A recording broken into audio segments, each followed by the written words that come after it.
हमारे बीच कुछ पत्रकार हैं। धीरज, ये जो मामला है काफी संगीन दिख रहा है। जैसा कि आप भी लगातार सोशल मीडिया में देख रहे होंगे, इस मुद्दे को हाईलाइट किया जा रहा है। कहीं ना कहीं इस मामले को लेकर क्या लग रहा है आपको?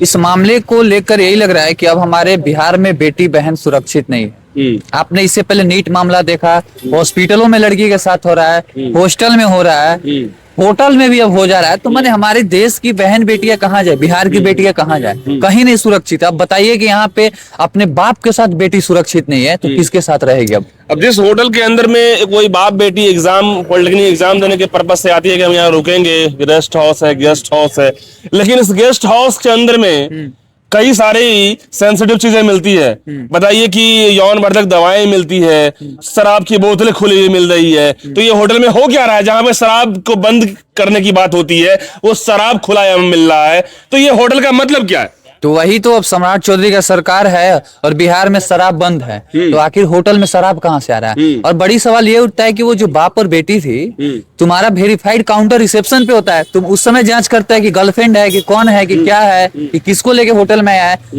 और जब वेरीफाइड होकर के वो जब अंदर गई, जब वो कमरे में वो रह रही है, तुम 12 साढ़े 12 बजे रात में घुसते हो अचानक और पूछता है कौन है, ये सही तरीका है?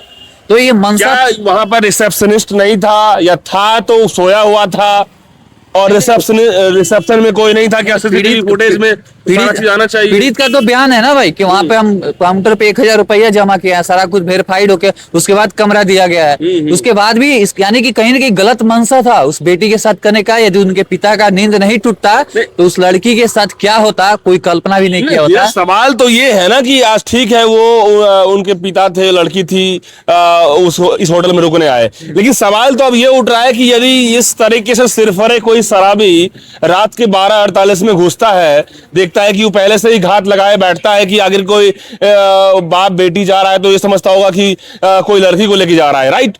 तो यदि इस तरीके से सोच के साथ कोई जा रहा है तो पहले इस होटल में न जाने क्या क्या होता होगा, कोई ठिकाना है? तो बता तो रहा है उनके पिता, या कई लोग तो बोल रहे हैं कि इस होटल में पहले से रैकेट चलता है। रैकेट चल रहा है? बिल्कुल, इसमें रैकेट चलता था पहले से बताया जा रहा है। हाँ। और इस पे प्रशासन क्यों नहीं जांच कर रही है? यानी कि रैकेट यही होटल नहीं है, पटना के तमाम कई ऐसा होटल है, अगर जांच हो तो सारे होटल में रैकेट चलता है। तो सम्राट चौधरी क्यों सोए हुए हैं? योगी जी का बुलडोजर तो अभी तक चल के रहा था। वही तो सम्राट चौधरी जी से हम पूछना चाहते हैं कि ये बोलते हैं कि अपराधियों को गया में हम पिंडदान करेंगे, अपराधियों के ऊपर बुलडोजर चलाएंगे, तो ऐसे ऐसे अपराधी पर बुलडोजर क्यों नहीं चल रहा है? इनका पिंडदान क्यों नहीं हो रहा है? सिर्फ मीडिया में टीआरपी लेते हैं, मीडिया में टीआरपी लेके अपना ये नेम फेम करना चाहते हैं कि हम बहुत बड़े सीएम हैं, बहुत ये हैं। आप धरातल पे कोई अपराधियों के ऊपर बुलडोजर नहीं चल रहा है, कोई अपराधियों का पिंडदान नहीं हो रहा है, सिर्फ मीडिया में पिंडदान और अपराधियों के ऊपर बुलडोजर। इससे बिहार के 14 करोड़ लोग क्या समझेगा सम्राट चौधरी के बारे में? क्योंकि सिर्फ कहते हैं कि अपराधी तो दूर छोड़ के भागेगा, लेकिन बिहार के लोग फेकूचंद समझेगा इनको। फेकूचंद? तो और क्या समझेगा? सिर्फ आप मीडिया में बात बना रहे तो फेकूचंद ही नहीं समझे, धरातल पे कुछ हो ही नहीं रहा है तो फेकूचंद ही लोग समझेगा ना। फेकूचंद को सीएम बनाया इसी के लिए क्या?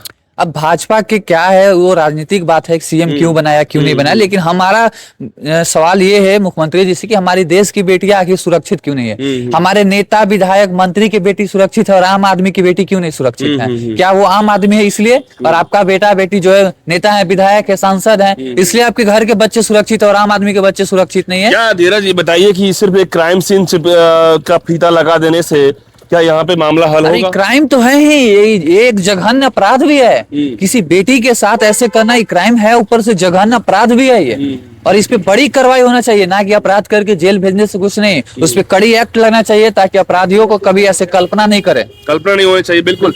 तो दोस्तों आपको बताना चाहेंगे, हिडन बिल्ला जो पटना आरपीएस मोड़ का ये होटल, जो नाम रखा गया हिडन बिल्ला, लेकिन इसके जो कारनामे हैं वो चौंकाने वाले हैं। इसके अंदर में जो रैकेट चल रहा है वो चौंकाने वाला है। यानी कि अब सोच लीजिए कि एक बाप बेटी यहाँ पे पहुँचते हैं, एग्जामिनेशन के पर्पस से आते हैं वो लोग रहने के लिए, लेकिन जब इसके अंदर में जब खुलासा होता है, जब इसके हर तरीके से चेकआउट किया के आता है, तो इसमें निकलते हैं अजीब अजीब चीज़ें, और उसके बाद होटल को सील किया जाता है। और कहीं ना कहीं अब इसकी होटल के मालिक को भी जवाब देने के लिए कोई शब्द नहीं बचा है। क्या होटल का मालिक या फिर जो लोग स्टाफ हैं सिर्फ अरेस्टिंग करने से काम चलेगा? सवाल है योगी आदित्यनाथ की तरह कब एक्शन में आएगा यहाँ की सरकार? सबसे बड़ा सवाल है। इस सवाल के पीछे बहुत सारे सवाल आपके पास होंगे, कमेंट करके बताते जाइएगा। बहुत धन्यवाद।